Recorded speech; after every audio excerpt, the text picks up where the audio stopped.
1.45 Part 1. Jane, you're a primary school teacher and a writer. What kind of books do you write? Well, I write books for children who are learning English as a foreign language. How long have you been a writer? Let me see, since 1990. So for about 22 years. Tell us about the trip that changed your life. Where were you going? Well, it was in the summer of 2008, and my family, my husband and I and our 3 children, decided to have a holiday of a lifetime and to go to Africa. We went to Uganda and Rwanda to see the mountain gorillas. It was something we'd always wanted to do. Anyway, about halfway through the trip, we were in Uganda and we were travelling in a lorry when the lorry broke down. So the driver had to find a mechanic to come and help fix it. And then what happened? Well, as soon as we stopped, lots of children appeared and surrounded us. I could see some long buildings quite near, so I asked the children what they were, and they said in English, "That's our school." And I was very curious to see what a Ugandan school was like, so I asked them to show it to me.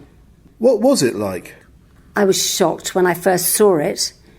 The walls were falling down, the blackboards were broken, and there weren't many desks. But the children were so friendly, and I asked them if they would like to learn a song in English. They said yes, and I started teaching them some songs, like Head, Shoulders, Knees and Toes, a song I've used all over the world to teach children parts of the body. Almost immediately, the classroom filled up with children of all ages, and they all wanted to learn. I was just amazed by how quickly they learned the song. Did you meet the teachers? Yes, we did, and the headmaster too. He explained that the school was called St. Joseph's, and it was a community school for orphans, very poor children and refugees. I asked him what the school needed. I thought that he might say, "We need books or paper," and then later we could send them to him. But actually, he said, "What we need is a new school." And I thought, yes, of course, he's right. These children deserve to have better conditions than this to learn in.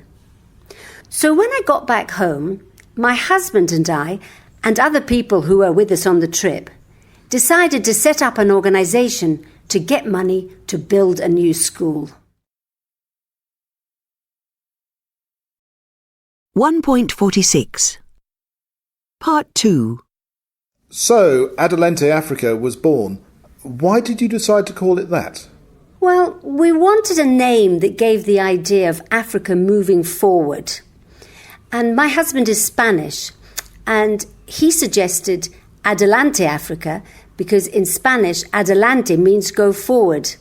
And Adelante Africa sort of sounded better than go forward Africa. How long did it take to raise the money for the new school? Amazingly enough, not long really, only about 2 years. The school opened on the 14th of March 2010 with 75 children. Today it has nearly 500 children. That's great. I understand that since the new school opened, you've been working on other projects for these children. Yes. When we opened the school, we realised that although the children now had a beautiful new school, they couldn't really make much progress because they were suffering from malnutrition, malaria, things like that. So we've been working to improve their diet and health. And at the moment, we're building a house where children who don't have families can live. And are your children involved in Adelante Africa too? Yes, absolutely. They all go out to Uganda at least once a year. My daughter Tessie runs the Facebook page, and my other daughter Anna runs a project to help children to go to secondary school. And Georgie, my son, organises a football tournament there every year.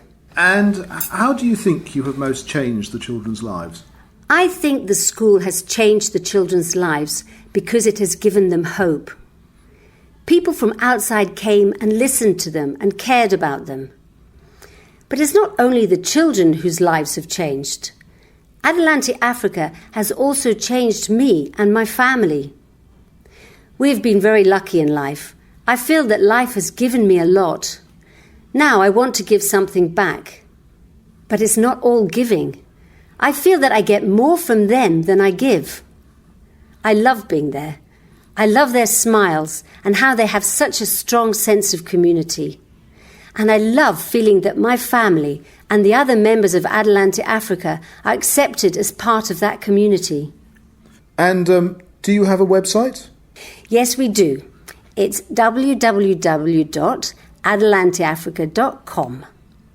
We've had the website for about 4 years. It was one of the first things we set up. If you'd like to find out more about Adelante Africa, please go there and have a look. There are lots of photos and even a video my son took of me teaching the children to sing on that very first day. Maybe it will change your life too. Who knows?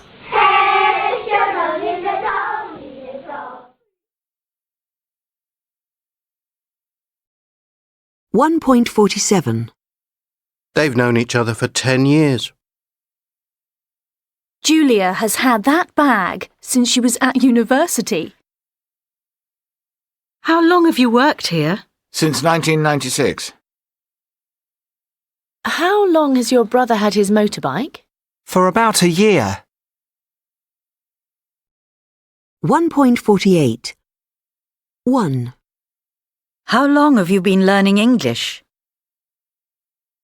Nick has been working here since April. They've been going out together for about 3 years. 2.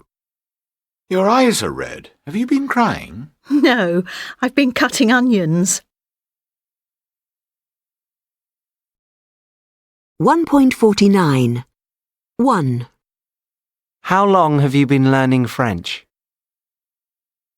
2. I've been learning French for 3 years. 3. How long has it been raining? 4. It's been raining since lunchtime. 5. How long have you been waiting? 6. I've been waiting for half an hour. 1.50. 1. It's snowing. How long has it been snowing? 2. I'm learning Russian.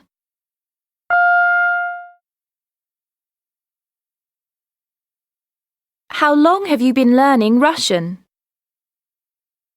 3. Susan has been working in Italy.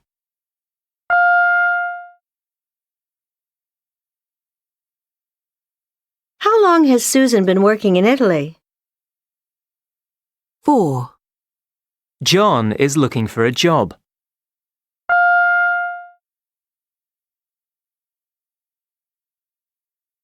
How long has John been looking for a job?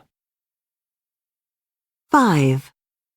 They're living with Mary's parents.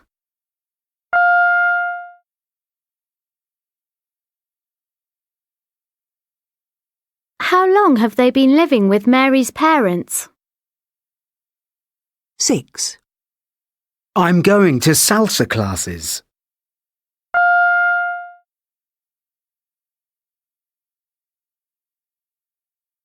How long have you been going to salsa classes?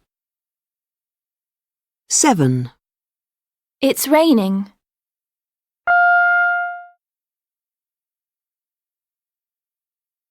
How long has it been raining? 8. Justin is going out with Brittany.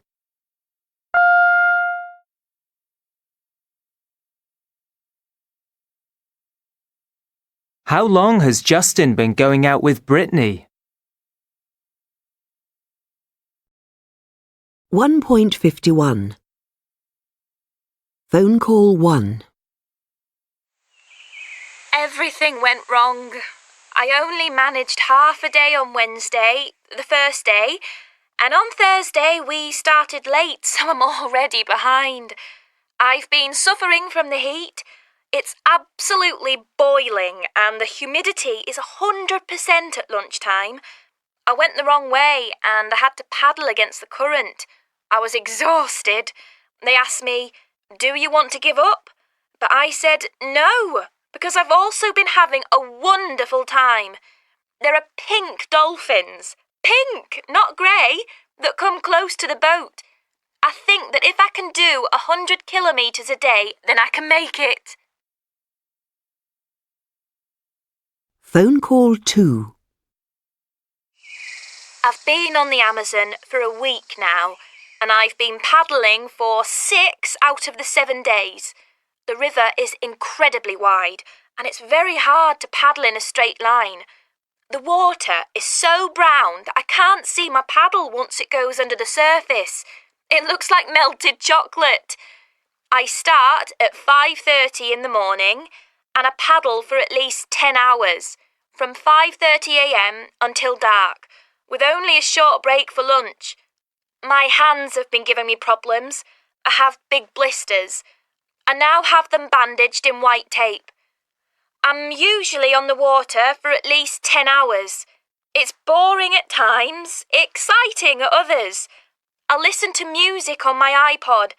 I've been listening to Don't Stop Me Now by Queen to inspire me. Phone call 3. I haven't been feeling very well this week. The problem is heat exhaustion. They say it's because I haven't been drinking enough water. I've been travelling 100 kilometres a day, which is my target. But yesterday, after 84 kilometres, I was feeling sick and my head was aching and I had to stop and rest.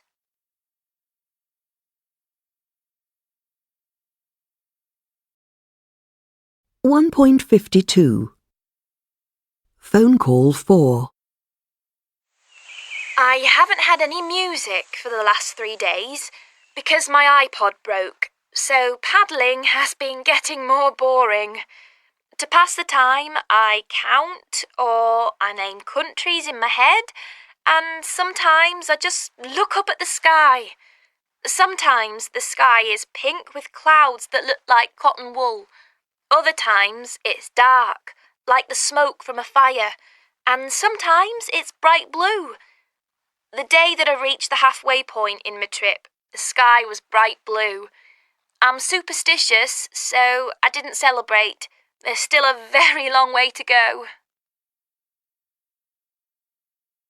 Phone call 5. This week, the mosquitoes have been driving me mad. They obviously think I'm easy food. They especially like my feet. I wake up in the night when they bite me and I can't stop scratching my feet. But I'm feeling happier now than I've been feeling for weeks. I've seen a lot of amazing wildlife this week. One day, I found myself in the middle of a group of dolphins. There were about 6 pairs jumping out of the water. I've also seen enormous butterflies, iguanas, and vultures which fly above me in big groups. Yesterday, a fish jumped into my kayak. Maybe it means I'm going to be lucky. I am starting to feel a bit sad that this adventure is coming to an end.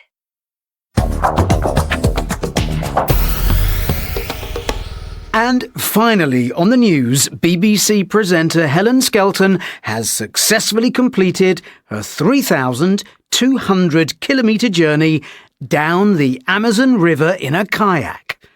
She set off from Nauta in Peru 6 weeks ago on a journey which many people said would be impossible. But yesterday, she crossed the finish line at Almarim in Brazil to become the first woman to paddle down the Amazon. Here's Helen. It's been hard, but I've had an amazing time. The only thing I've really missed is my dog, Barney. So, the first thing I'm going to do will be to pick him up and take him for a nice long walk.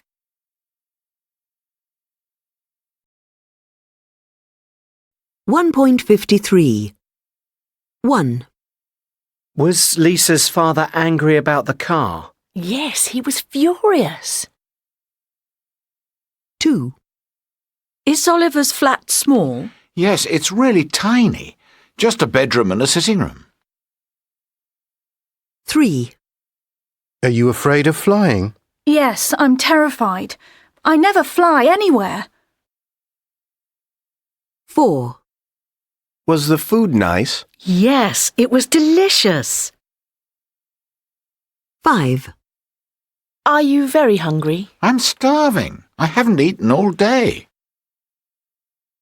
6. Is your parents' house big? It's enormous. It has 7 bedrooms. 7. Was it cold in Moscow? It was freezing. -20 degrees. 8. Was Jack's kitchen dirty? It was filthy. It took us 3 hours to clean it. 9. Are your parents happy about the wedding? They're delighted. In fact, they want to pay for everything. 10. Was the film funny? It was hilarious. We laughed the whole way through. 11. Are you sure you locked the door? I'm positive. I remember turning the key. 12. Were you surprised to hear that Ted is getting married? I was absolutely amazed. I never thought it would happen.